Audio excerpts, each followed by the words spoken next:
Halo teman-teman semua, selamat datang di podcast pertama kami, Bikompol, Bincang Komunikasi Politik.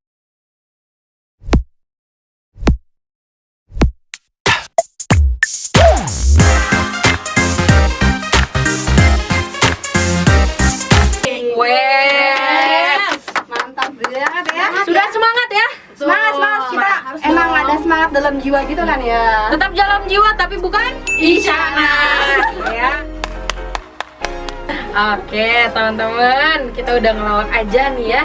Oke teman-teman, Tia ucapkan selamat datang di podcast pertama kami. Tapi sebelum kita beranjak gitu ya, kita mau perkenalan dulu nih. Nama aku Teana.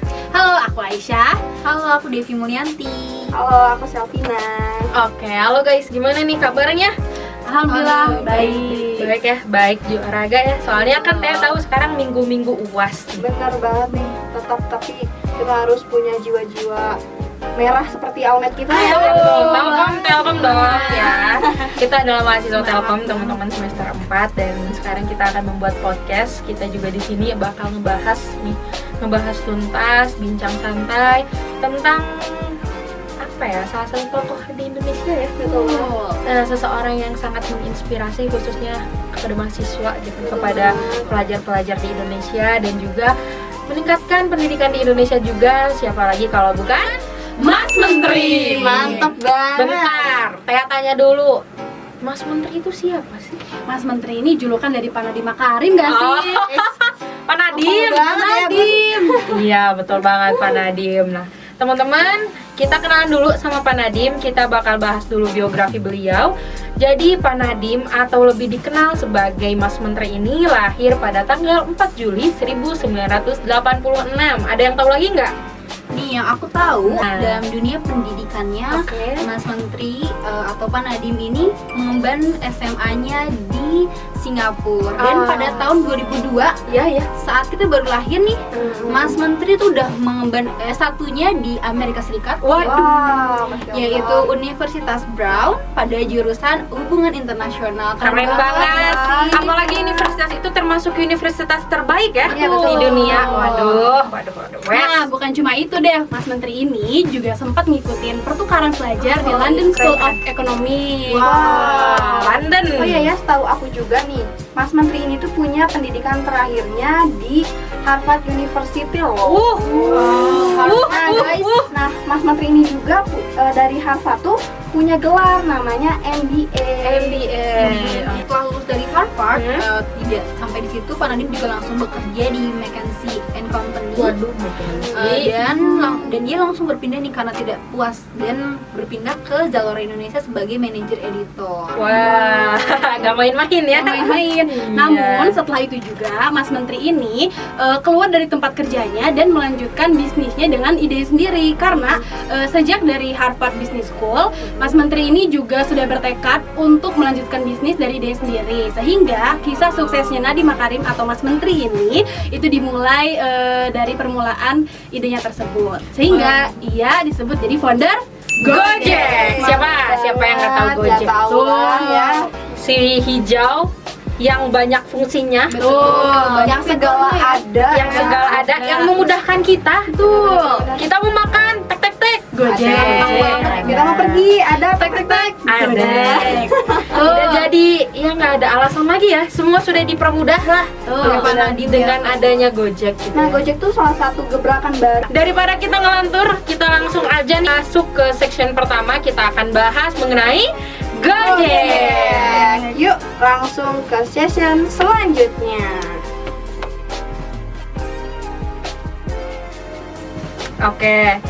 Oke teman-teman, seperti yang sudah dinotis di awal sama Selvina, kalau misalkan pada saat ini kita tuh sedang ada di dalam perkembangan teknologi dan juga perkembangan manusia, di mana kita ingin menciptakan berbagai inovasi untuk menjadi solusi di kalangan masyarakat. Salah satunya dilakukan oleh Pak Nadiem Makarim dengan berinovasi dalam teknologi transportasi dan menciptakan sebuah ruang untuk kita semua, mempermudah urusan kita semua khususnya, yaitu Pak Nadiem Makarim menciptakan aplikasi Gojek. Nih, dan boleh cerita sedikit nih, kisah awal Mas Menteri menciptakan Gojek itu Mas Menteri suka banget memakai ojek.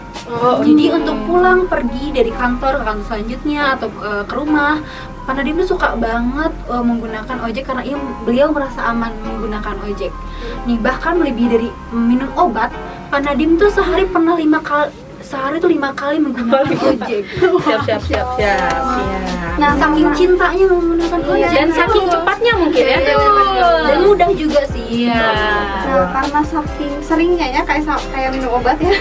Saking seringnya jadi Pak Nadiem tuh sering banget nih ngobrol sama ojek-ojek di pangkalan kayak gitu. Nah, di mana obrolannya itu tuh jadi bikin Pak Nadiem menemukan ide. Waduh. Di mana idenya itu bener kata Tia tadi, idenya itu menghasilkan inovasi baru. Nah, inovasinya itu kan Gojek gitu. Ya datanglah, lahirlah Lahirlah Gojek ya. Gojek. Betul. Nah, Gojek itu apa sih? Jadi, Gojek ini adalah aplikasi dalam smartphone yang bisa di-download di Play Store maupun App Store. Betul. Nah, aplikasi ini itu berfungsi sebagai memudahkan kita nih untuk memesan ojek secara online dengan penentuan tempat tujuan dan juga tarif yang ditentukan nantinya. Wah, mudah sekali ya. Siapa yang gak tergiur sih dengan kemudahan itu gitu ya? Idenya luar biasa Iya, ya. luar biasa. Pioner banget. Betul banget. Gak hanya kita untuk untuk mengantarkan dari tempat lain ke satu tempat lain ya, tapi juga memenuhi kebutuhan kita, GoMart, terus ada apa lagi? GoShop. GoShop. Iya, betul banget. Oke, teman-teman, tadi kita udah bahas kalau misalkan Bapak Nadiem Makarim ini as a founder of Gojek. Nah, kita juga khususnya aku di sini penasaran banget. Tadi sempat baca-baca artikel kalau misalkan seperti yang kita tahu bahwa Bapak Nadiem Makarim ini menjabat sebagai Menteri Pendidikan dan Kebudayaan sampai nanti 2024. Kenapa dan gimana dari founder Gojek, latar belakang Gojek gitu ya, sampai jadi Menteri Pendidikan? Coba siapa, ada yang mau? Aku. Oh, boleh. Jadi gini guys, jadi awalnya Presiden Joko Widodo ini mengatakan bahwa akan mengajak beberapa kaum milenial untuk menduduki posisi eksekutif di kementerian. Nah, Nadiem Makarim salah satu kaum milenial ini udah diprediksi akan menduduki posisi sebagai Menteri Pendidikan. Akhirnya Presiden mengumumkan bahwa founder Gojek, Nadiem Makarim, menjabat sebagai Menteri Pendidikan dan Kebudayaan periode tahun 2019 hingga 2024. Oke, mantap. Setelah terpilih nih dari Presiden Joko Widodo pada kabinetnya, Pak Menteri atau Mas Menteri ini menciptakan program kerja yang inovatif dan sangat luar biasa. Ada 7 nih yang kita akan bahas. Yang pertama adalah pembiayaan pendidikan, digitalisasi sekolah, sekolah penggerak dan guru penggerak, peningkatan kualitas kurikulum dan asesmen kompetensi minimum, revitalisasi pendidikan vokasi, program kampus merdeka, dan pemajuan budaya dan bahasa. Keren banget. Langsung borong gitu ya. Nih dari proker-proker yang unggul tadi disebut sama Devi ya, ada satu proker yang relate banget nih bagi kita kaum mahasiswa ya. As a student gitu ya. Student yang Nah, kita ya, pakai gitu ya. Bener. Nah, prokernya itu yaitu Jadi deg-degan ya bahas Mas Menteri itu, jadi deg-degan guys, karena sangat inspiratif sekali gitu ya. Boleh dilanjutin kan? Nah, prokernya itu yaitu Kampus Merdeka. Wah. Gitu. Nah, Kampus Merdeka ini yaitu proker di mana kita berkesempatan untuk mengembangkan diri dan berkembang, menambah relasi dan menambah pengetahuan kita di luar kampus nih selama 2 semester. Oke, bener banget tadi dinotis sama Ina. Jadi selama 1 sampai 2 semester kita itu di luar kampus ada project di desa, Bener-bener. magang di perusahaan. Kita juga yang paling keren banget tuh ada sertifikasi khusus. Jadi ada kursus sertifikasi lah gitu. Iya, Itu sangat ini banget ya, sangat Menguntungkan bagi iya, mahasiswa ya. betul sangat Jadi kayak dibutuhkan. kita gitu. tuh nggak cuma belajar doang di Betul. kampus ya. Betul Ada banget. manfaat lainnya juga. Betul gitu. banget, apalagi ada program pertukaran pelajar yang emang wah ngebuat mahasiswa tuh oke, aku harus ikut Iya. gitu ya. Wah. Iya betul banget. Beasiswa kan ya itu ya. Iya betul. Ya. Jadi itu kayak tahun 2020 lalu Pak Nadiem itu mengeluarkan proker namanya IISMA. Jadi IISMA ini guys. Nah, ISMA itu luar biasa sekali ya. Dari partisipannya, dari mahasiswa Indonesia tuh luar biasa sekali pokoknya. Jadi program ini adalah program pertukaran pelajar selama 1 semester di luar negeri. Dan negara-negaranya pun tidak main-main ya.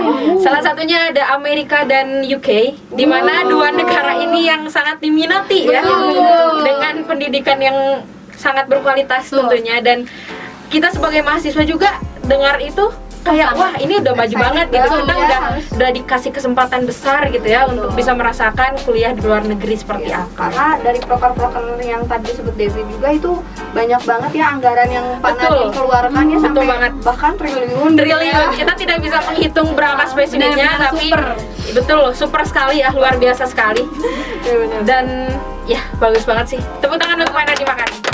Thank you Pak Nadiem mewadahi kita ya. Dan kan kita sebentar lagi magang. Kita akan terbantu sekali dengan adanya program magang di Kampus Merdeka. Kita akan mudah mencari magang. Kita akan mudah juga menawar lah seperti itu, gimana sih proses magang yang enak yang gitu dan lain sebagainya lah pokoknya ya. Keren banget. Mari kita bahas tentang citra yang Pak Nadiem bangun nih. Citra dan reputasi ya. Betul. Yang penting sekali. Betul. Karena poin dari pembicaraan kita. Ya, di mana? Oke, teman-teman, sekarang kita masuk ke sesi selanjutnya, di mana kita akan lebih spesifik gitu ya, ngebahas apa? Kompol, komunikasi politik. Oke. Masih pada semangat ya? Ya, betul banget.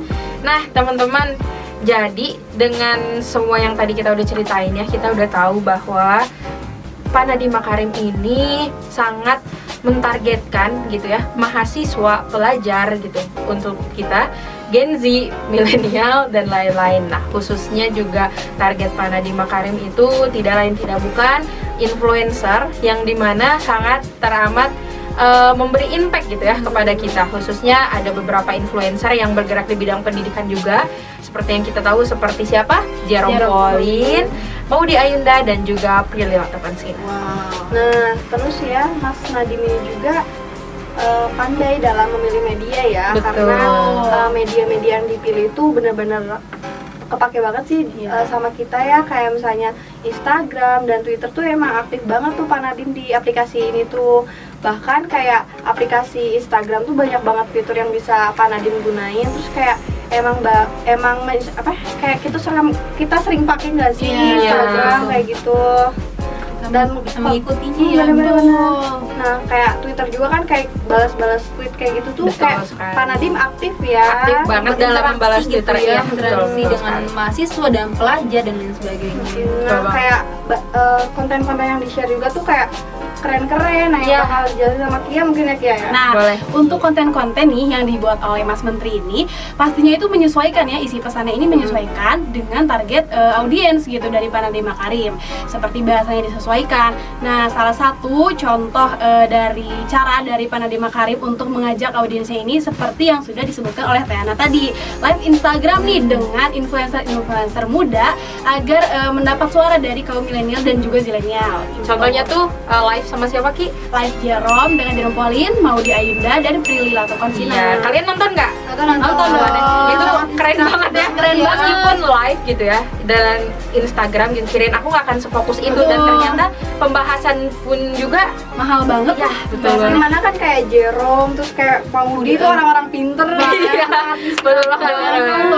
Terus Pak Nadiem kayak merangkul gitu, kayak ayo Betul gini. Kalau kata Ina, Pak Nadiem itu sebagai apa? Nah, sebagai payung ya. Payung teduh. Payung teduh ya, Iya. payung teduh kita Payung semua teduh, ya. betul. Nah, setelah dibahas dan dibincang-bincang oleh teman-teman di sini dengan kupas tuntas dari mulai isi targetnya Betul. apa, audiensnya apa, terus mulai Kontennya. konteks medianya dan isi kontennya, itu semua tuh Pak Nadiem lakukan untuk menciptakan citra dan reputasi yang positif. Betul sekali. Dan juga melihat dari proker-proker nih yang udah tadi kita bahas nih, Iya. itu tuh menyesuaikan juga dengan masalah-masalah yang ada di Indonesia. Betul banget. Nah, sehingga bisa dipercaya nih kalau Pak Nadiem itu memberikan solusi juga Iya, untuk kita betul. semua Betul, gitu. betul. Terasa ya Keren impact-nya, banget terasa ya, betul. betul.